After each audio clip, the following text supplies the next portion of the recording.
এটা হচ্ছে জব্বারগঞ্জ বাজারে নদীর উপরে যে ব্রিজটা, সেই ব্রিজের উপর দিয়ে যাচ্ছি হচ্ছে দেওয়ানগঞ্জের উদ্দেশ্যে। দেওয়ানগঞ্জ নদীর পাড়ে যাব, সেখানে ঘোরার উদ্দেশ্যে আর কি যাওয়া। আর একটু হালকা বৃষ্টি হলো একটু আগেই, বৃষ্টিটা এখন টোটালি নাই, তবে হালকা একটু মানে ছিটে ফোঁটা পড়তেছে এরকম আর কি। যার জন্য আমার ক্যামেরার সামনে এই পানির একটা ফোঁটা ছিল, এটা বুঝতে পারি নাই। দেখতেই পাচ্ছেন না, একটুটা খারাপ লাগতেছে এটার জন্য। দেখলে পরে অবশ্যই এটা পরিষ্কার করে দেওয়া যাইতো।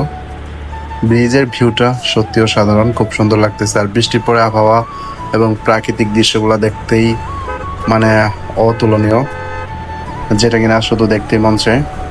দেখুন একদম মানে নীরব পরিবেশ, বা প্রকৃতি একদম নিস্তব্ধ, এরকম একটা পরিবেশ ভালোই লাগতেছে আর কি। তারপরে হচ্ছে নদীর পাড়ের এই রাস্তাটা আগে অনেকটাই খারাপ ছিল।